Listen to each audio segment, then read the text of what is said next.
আল্লাহ রাসূল সাল্লাল্লাহু আলাইহি ওয়াসাল্লামের জামাতা হযরত আলী রাদিয়াল্লাহু তাআলা আনহু শুধু এতটুকু জ্ঞানী নয়, তিনি এত বেশি জ্ঞানী ছিলেন। একদিন হযরত আলী রাদিয়াল্লাহু তাআলা আনহু, হযরত আবু বকর সিদ্দিক রাদিয়াল্লাহু তাআলা আনহু এবং উমর রাদিয়াল্লাহু তাআলা আনহু, আমি কিন্তু আগেও বলে আসছি আপনাদের সামনে যে উমর রাদিয়াল্লাহু তাআলা আনহু এত বেশি লম্বা ছিলেন, হাজার মানুষের মাঝে যদি উমর রাদিয়াল্লাহু দাঁড়িয়ে থাকতেন তাহলে চেনা যেত যেটা উমর দাঁড়িয়ে আছে। তো একদিন তিনজন, আবু বকর, হযরত আলী এবং উমর রাদিয়াল্লাহু তাআলা, তিনজন হাঁটতেছেন, রাস্তা দিয়ে কোথাও যাচ্ছেন। তো এই দুজনের মাঝখানে আলী রাদিয়াল্লাহু তাআলা, আর আলী রাদিয়াল্লাহু তাআলা একটু শর্ট ছিলেন।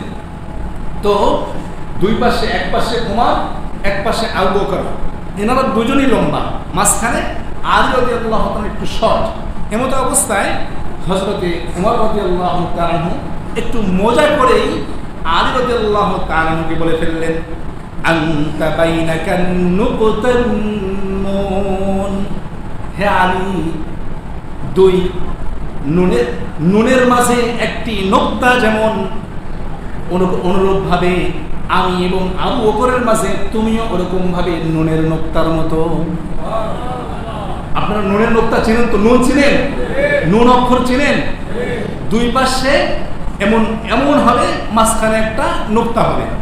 তো উমর রাদিয়াল্লাহু তাআলা বললেন যে তুমি হচ্ছে আমাদের দুজনের মাঝে এমন নুনের মাঝে নোক্তা যেমন। কি বললেন?